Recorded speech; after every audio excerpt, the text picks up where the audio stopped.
You went behind my back and slit my throat.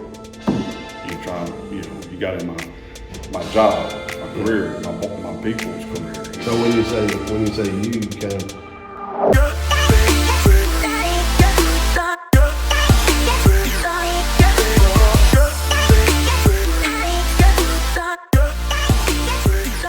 You are listening to Not on the Payroll right here at notonthepayroll.com.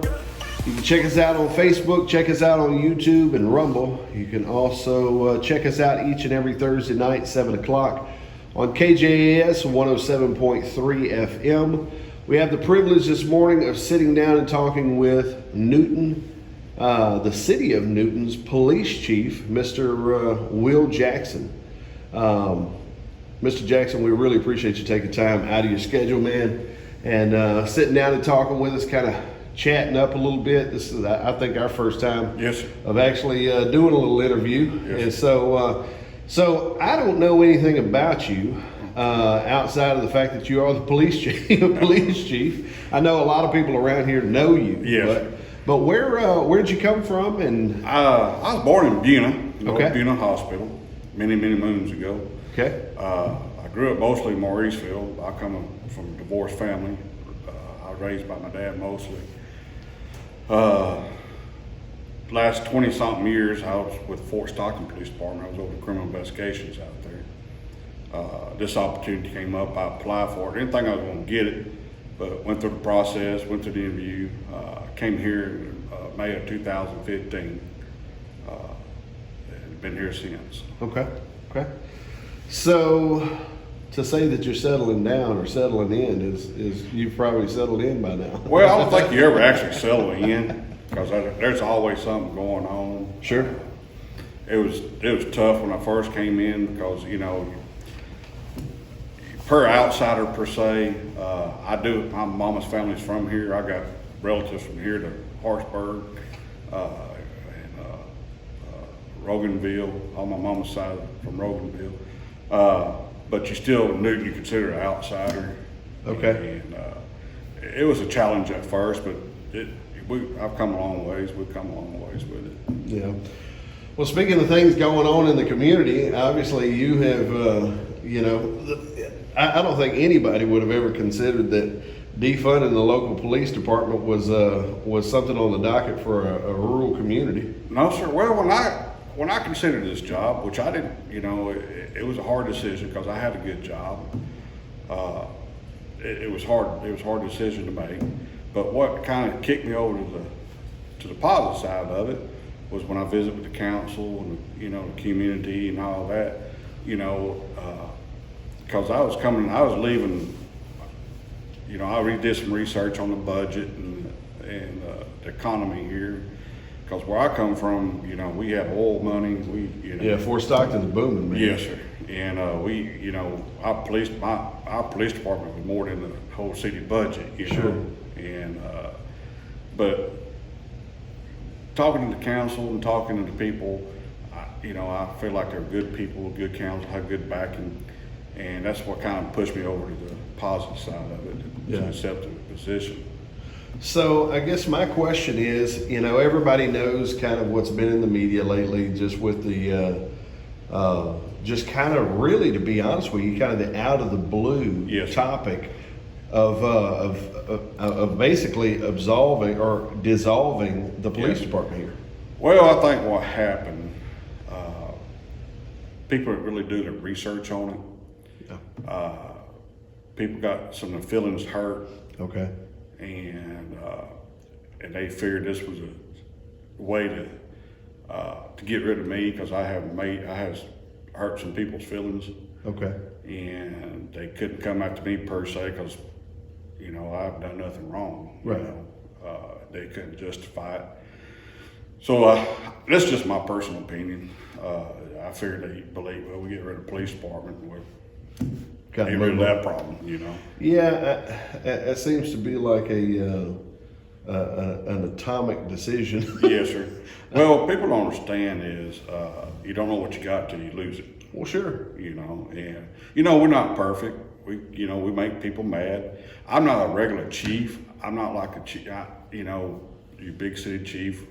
like Orange, Jasper, I have to get out in the public and work. Okay. And you know, I gotta make decisions. I want to make people mad because, you know, I'm right in the middle of it. You know, I can't go to Lions Club. And, you know, your big city chiefs or your sheriffs got people between you and the public. Sure. The time it gets to it's kind of calmed down. I'm right there, first line. I got you. You know. Yeah, because how many officers do you have? There's just 4 of us. Just 4 of them? Yes, sir. Okay. And that's what kind of surprised me, which I kind of figured, I had a feeling this was coming. I heard a little talk in the community. You know, like I said, a lot of people don't understand is I'm kin to about 90% of these people here. Sure. You might be talking to one of my kinfolk don't know about it, you sure. know, and it's words got back to me. Yeah. And like I said, I heard little bits and pieces in the community, but I've been in front of the council trying to get more people because what's coming to new. Yeah. And not just that, but I've seen a change. I've been here going on 8 years, and that's another thing. I've been here 8 years, never had no problem until here recently. You know? Yeah. But I've seen a change of our cost for services is gone up. I mean, you know, our burglaries, you know, our shootings, and, you know, sexual assaults. You know, for our population, our sexual assaults are. I mean, we should, you know, is unreal. You know. Really? Yes, sir. But what do you think's a contributing factor to that, man? I don't know. I have no clue. You know, but Fort Stockton was the same way. You know, our sexual assault were very high. Well, you kind of figure that at Fort Stockton. I mean, I say that at Fort Stockton. I mean, you've got a lot of working hands over there. The prostitution's probably pretty high and all that stuff. I don't know, just a lot of downtime or, you know, just the environment. I don't know. Yeah. You know, but that's what kind of surprised me when I went to the council. Look, you know, I need at least two be good, 2 be great, 1 be good. You know. Mm-hmm. And then all of a sudden this broke loose, you know. Now, you say you have 4 officers. That's 4 officers other than yourself? No, sir, that's including me. Including you? Yes, sir. Including you. So you basically have 3 officers on the street and yourself? Yes, sir. Well, if I got one quit, it cripples me. I've been down to just 2 of us. Really? Yes, sir. Huh. And you know, what people don't understand is that, you know, we go to that 24/7. That's hard. You know, you know, I laugh. My brother calls me, hey, today's your Friday. I said, man, I don't have a Friday in my week. Yeah, you know? No doubt. No doubt. You're full time. So I guess it was the mayor that I'd read that he had made the statement that there was maybe some miscommunication, or he tried to communicate that there was miscommunication or no communication between the police chief or the police department and the sheriff's department. I mean, is that kind of the baseline of this whole thing, or what? What's your thoughts on it? My thought is you know, I don't know. I've been a cop 30 years, and workplace where there's sheriff's office and the police department don't get along. I got you. They just don't. Other agencies don't get along. I mean, that's why I understand why the problem we have now is we do our part. Right. I mean, I don't know what the sheriff's office wants from us. I mean, right. We do our part. I right. mean, you know, we answer the calls. We're in the city. Yeah. But I have no clue what they want. I got you. Now, I know that our local, I guess, I don't know what you'd actually call him. He's kind of been the catch-all for years. Mr. Billy Rolls came in and he encouraged that the police department and the sheriff's department need to sit down. So my question for you is, has that actually happened since that meeting? No, sir. I don't know. I don't know if we can get past this or not, because, I mean, you know, you went behind my back and slit my throat. You got in my job, my career, my people's career. So when you say you kind of, is that pointing kind of at Mr. Burby? Yes. Okay. Whoever suggested whoever kind of kept that gun going. kicked the bear and got it going, you know. Yeah. And you know, he didn't say when they had. I understand when they had a meeting, that's what he suggested, and instead of saying, "Hey, look, whoa, wait a minute. Yeah. Let me try to fix this. Let's try to get together. Let's try to figure this out. You know, we're too hard-headed. You know, right. You know, we might not agree on things, but right. You know, but that wasn't suggested, and that's hard for me to cross that bridge. Yeah. You know, instead of saying, hey, let's sit down, talk about this. First thing is, wow, let's go ahead and get rid of the police department. And it's like, Yeah. What was the purpose of that? You still want to hire 4 people. You're going to have somebody to cover the city. Right. And right now, the way things are with applicants, I got an opening. I ain't got it might be 6 months, a year before I have an applicant, you know. Yeah. And, we do certain things the sheriff's office don't do, like work accidents, Okay. And if a citizen's call, we're there within 5 to 10 minutes unless we're tied up on some other things, So do you believe, because kind of what I'm hearing, and I, correct me if I'm wrong, because I think the ultimate objective of elected officials, the ultimate objective of law enforcement is to take care of the people. Yes, sir. And I think that becomes a paramount conversation whenever we're talking about the 2 leaders of the 2 departments that are here to protect the people. Yes.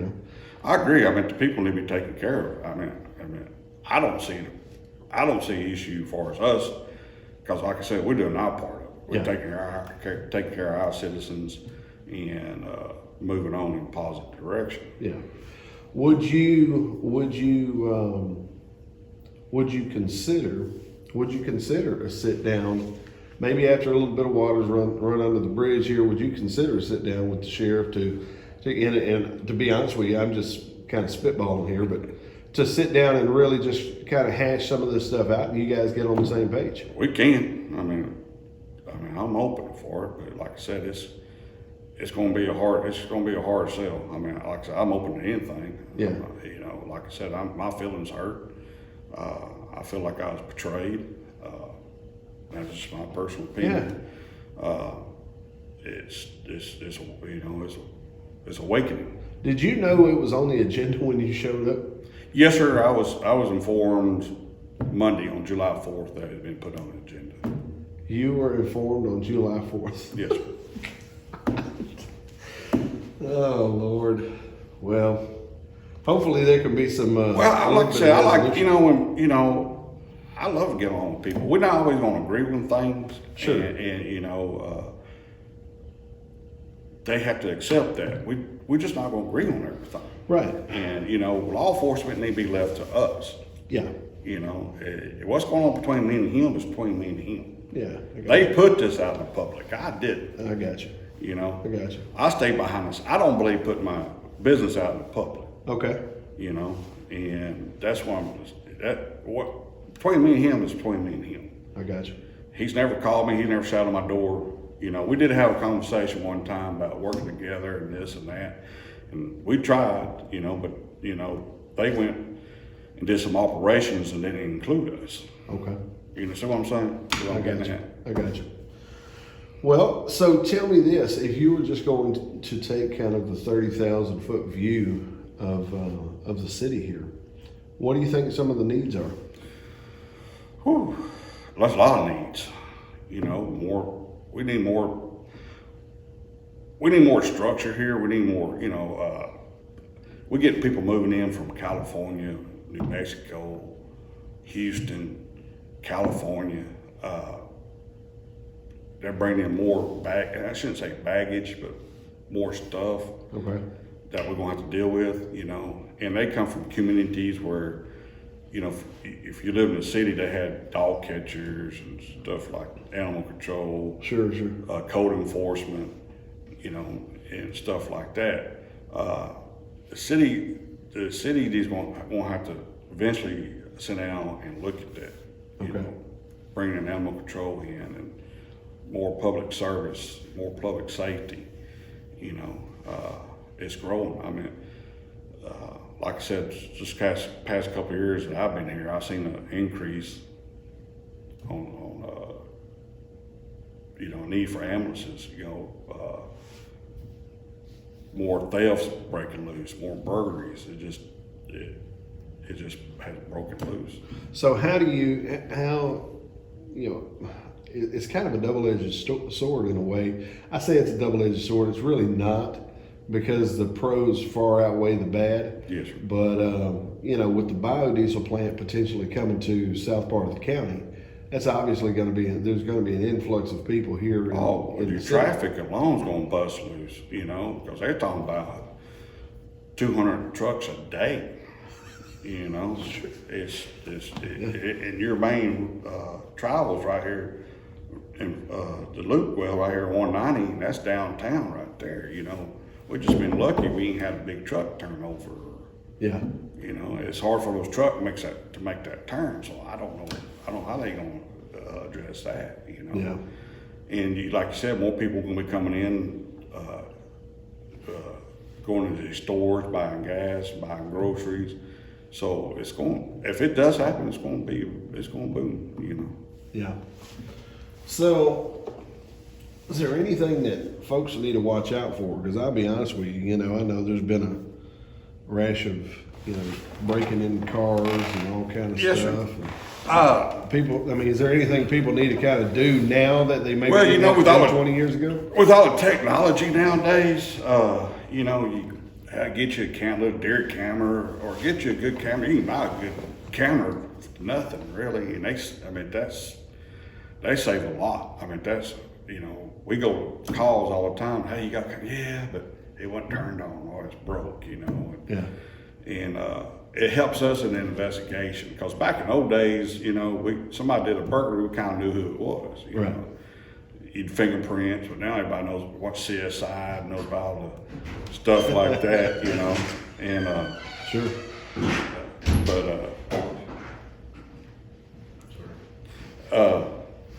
but just be, neighbors, watch for neighbors, basic stuff. If you go out of town, let us know, but just watch out for each other. I know that's kind of hard for these people who live in the rural area. Right. And just lock your cars. Well, I hear if I lock my cars, they're gonna break my windows. Yeah. Some of your crooks are lazy. Sure. They ain't gonna go that extra mile, Right. But take all your valuables out of your car at night. If you leave your gun, I know people, I left my gun in my car. We don't leave your gun in there overnight, Yeah. If you go to the store, lock your car. I know it's Newton, we never had to lock our cars before, but I'm telling you, it's changed, Yeah. Yeah. And make your house a little bit more secure. Lock your doors at night. Make your windows locked and secure. Get some lightings in your dark places. Yeah. May get you a mean dog. Speaking of mean dogs, does the city have a requirement that those dogs be on a leash? Yes, sir. We got a leash law. Okay. We try and give people, opportunity to comply with it before we start writing tickets. Sure. The only thing is, like I said, the only thing we can do is write a ticket. Yeah. We don't have the resource of picking dogs up, putting them anywhere. Right. Like I said, that's a issue that's going to have to be addressed eventually. Yeah, you'll kind of grow into that as a Yes. city. Yeah. Well, so is there anything that you want to put out here to the public, first of all, to kind of settle out? Because I'll be honest with you, I think it caught a lot of people off guard that, going back to the, police department being on the chopping block, I think it kind of caught a lot of people off guard. Oh, yes, sir. It caught you off guard on July 4th, but at the same time, is there anything you want to just put out there to the public? We appreciate their support. They came out the other night. It was strong support. We appreciate it. We're gonna put this behind us. We're gonna move forward in a positive direction. If they want to sit down and talk, we'll sit down and talk. But like I said, it's I'm gonna be open-minded. My feelings are hurt. It's I've been a cop 30 years and never had this issue. Right. But people need to, citizens need to understand we're not gonna go nowhere without a fight. Right. I had my phone was blowing up during all this job offers. I told them I wasn't going nowhere. I'm gonna stay here and fight this, Yeah. and that's what it's gonna be. They might fire my butt next week, but But you're gonna fight until we're the gonna end. fight to the end. Okay. So you're basically putting out there that if Sheriff Burby wants to have a sit down and you guys kind of come to Jesus and find a plan to move forward, then you're good for that. I'm good with it. Okay. Like I said, I don't know what they want from us. We tried all we could. We tried all we could. Yeah. But like I said, I think there's some issues that you know, kind of want to be over everything, you know what I'm saying? And I don't want to be sheriff. Again, I don't want the headache. Sure, you know? sure. And I just want to take care of my people, my business, my citizens. Just keep on doing what we've been doing for 7 years, you know. Yeah. And just move forward. Well, maybe it's just as simple as what the mayor was talking about, with it just being some lack of communication between the two departments, and hopefully, if nothing else, maybe we can. Maybe this will facilitate at least a first step on everybody's part to kind We of shall see, I guess. kind of find Jesus together. Yes. Right? Any last things you want to put out there? No, son, I think we covered everything. Mr. Jackson, we appreciate you for taking time with us this morning, man. I know you got a lot of things going, but definitely appreciate your time, appreciate your efforts in the city. And ladies and gentlemen, you've been listening to Not on the Payroll right here at notonthepayroll.com. You can check us out on Facebook, YouTube, and Rumble. You can also check us out each and every Thursday night, 7 o'clock at KJS 107.3 FM.